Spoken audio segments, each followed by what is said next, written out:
Mes chers compatriotes, ce samedi 17 août 2019, notre pays commémore le 59e anniversaire de son accession à l'indépendance nationale. À juste raison, la fête de l'indépendance nationale est un temps du souvenir, de joie, d'allégresse et de réjouissance collective légitime. C'est aussi un moment privilégié qui invite chacun de nous à revisiter la dimension de son patriotisme et à donner le meilleur de lui-même en vue du renforcement de la cohésion nationale. Il doit en être toujours ainsi. En cette occasion historique, il me revient, à ma qualité de président élu de la République, de m'adresser à la communauté nationale que nous constituons.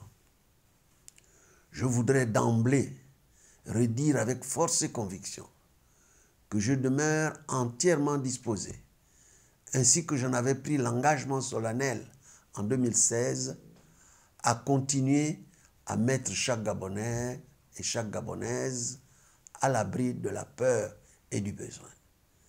Cette peur qui continue à nous habiter, ce besoin qui est plus que jamais d'actualité.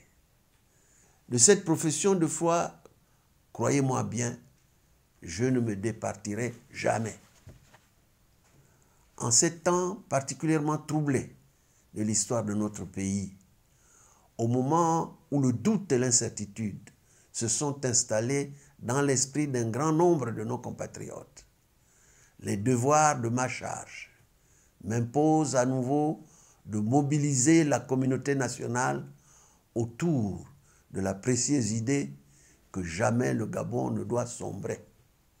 Que jamais le Gabon ne doit sombrer. Son implacable destinée est d'avancer résolument vers le progrès et la prospérité qui lui tendent les bras. Notre responsabilité majeure nous commande aujourd'hui plus qu'hier de travailler à l'unisson, quel que soit notre bord politique, pour conjurer le spectre de la déchéance qui guette notre pays. C'est le sacrifice auquel le Gabon nous appelle tous aujourd'hui. C'est aussi le prix à payer pour conserver pleine et entière la confiance que tous les pays amis et tous nos partenaires placent en nous.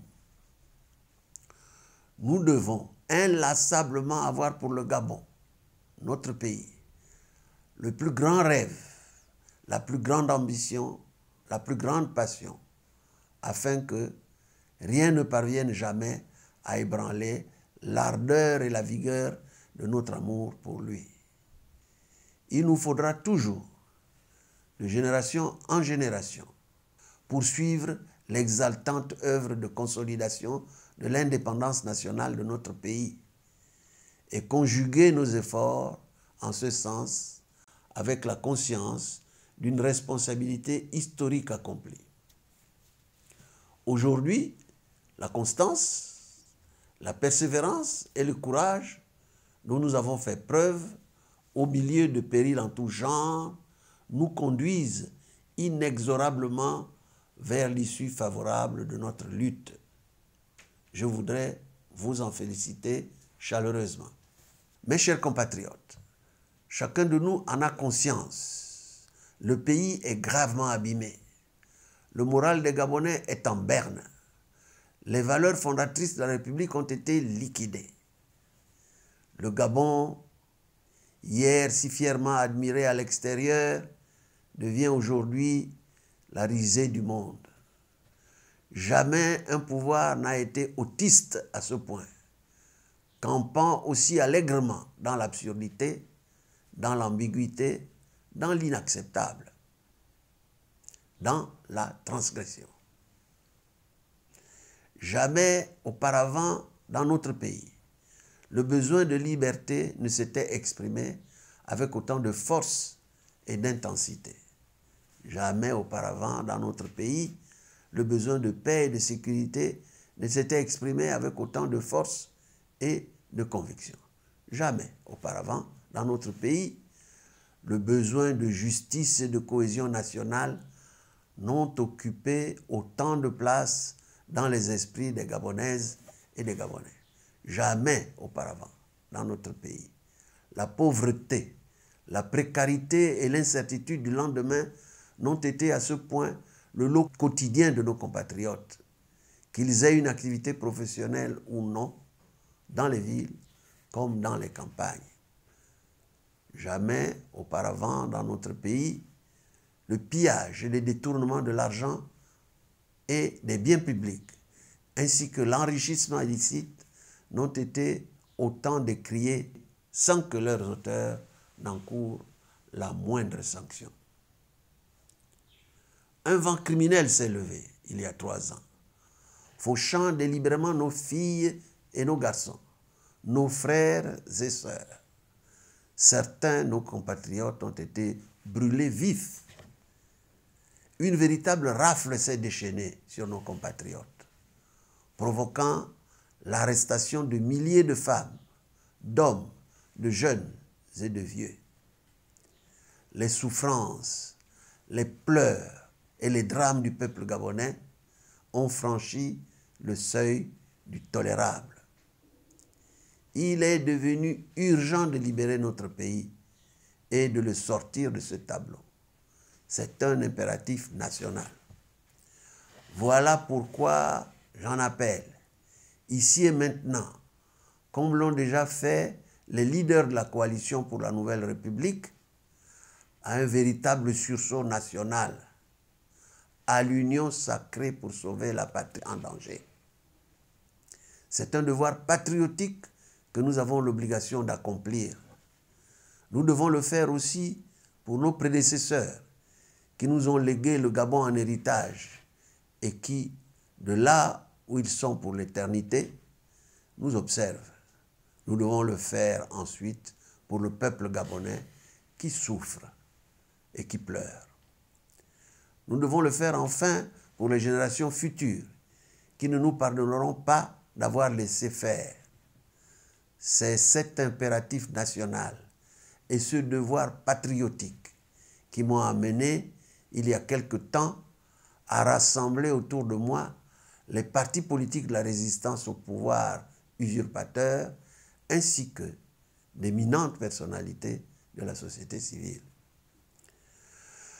Je salue ici les vrais patriotes qui, au sein du Parti démocratique gabonais, après s'être rendus à l'évidence, n'hésitent plus à dire qu'on ne peut plus continuer ainsi, que notre pays se meurt et qu'il faut absolument faire quelque chose. Mes chers compatriotes, dans le système politique qui est le nôtre, c'est le président de la République, clé de voûte des institutions, qui conduit les destinées de la nation et lui prête, le temps d'un mandat, son visage. L'institution président de la République est centrale dans l'organisation constitutionnelle politique de notre pays. C'est ce qui justifie que les exigences de légitimité, de légalité et d'effectivité lui sont capitales. Or, depuis la dernière élection présidentielle du 27 août 2016, l'absence de ces vertus cardinales a définitivement et irrémédiablement ruiné l'autorité et le prestige de la plus haute charge de l'État. La fonction présidentielle est plus que jamais banalisée.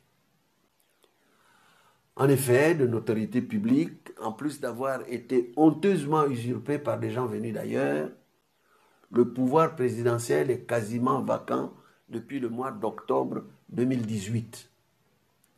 C'est une vérité que tous les jeux de scène qui nous sont présentés ici et là ne sauraient dissimuler.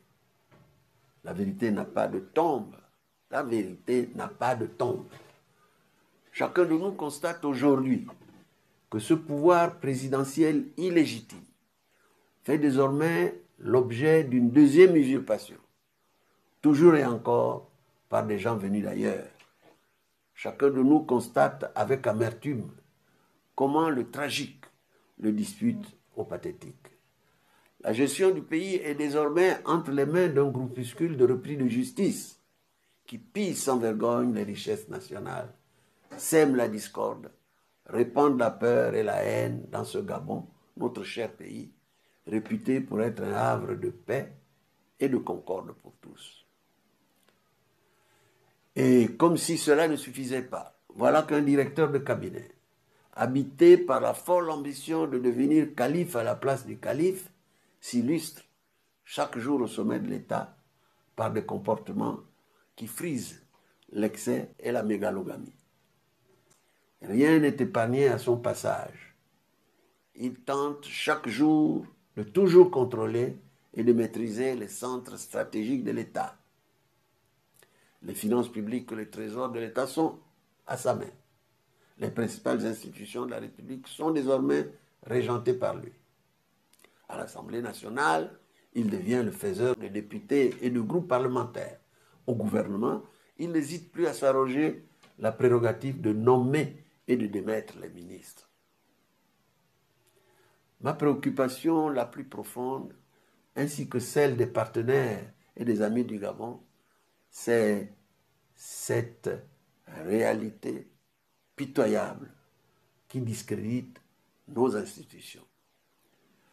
Le peuple gabonais n'attend pas de moi que je m'abaisse à des considérations sur des individus qui valent si peu par des actes qu'ils posent au sommet de l'État, devenus leur chose, leur objet de plaisir jouissif. Le peuple gabonais adulte est lui-même conscient de ce qui se déroule sous ses yeux. Il nous interpelle tous. Il adresse ses récriminations à toute la classe politique, aux forces vives du pays, aux élites trop souvent en retrait du débat public. Les pays amis du Gabon sont aussi questionnés par le peuple gabonais. Ces amis du Gabon qui, comme l'Union européenne, ont tant apporté à notre combat depuis 3 ans. C'est le lieu ici d'interpeller la communauté internationale, notre partenaire historique, la France en particulier, pour qu'elle prenne ses responsabilités en raison de ses rapports particuliers avec le Gabon. Il est évident que ce pillage organisé constitue inévitablement une menace certaine pour les intérêts de tous nos partenaires au développement. Nous ne pouvons plus continuer ainsi. Nous ne devons plus continuer ainsi.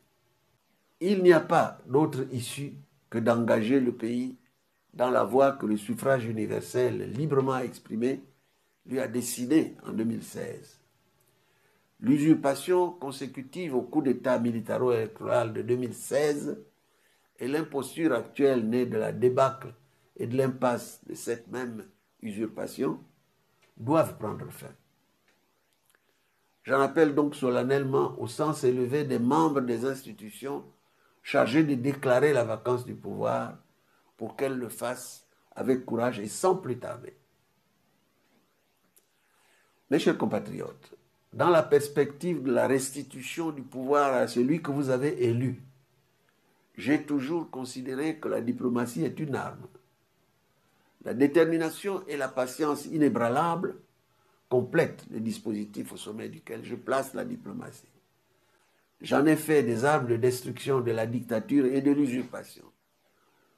J'en ai fait, comme le peuple gabonais l'a bien compris au bout de 3 années, une force irrésistible sur laquelle ce peuple est adossé, sûr et certain de sa victoire. De quelque côté que je me tourne, vers mes compatriotes à qui j'ai adressé mon appel au rassemblement de novembre 2018, ou en regardant vers les amis du Gabon, notamment vers le partenaire historique du Gabon. Aux uns et aux autres, j'ai donné tous les gages et toutes les assurances.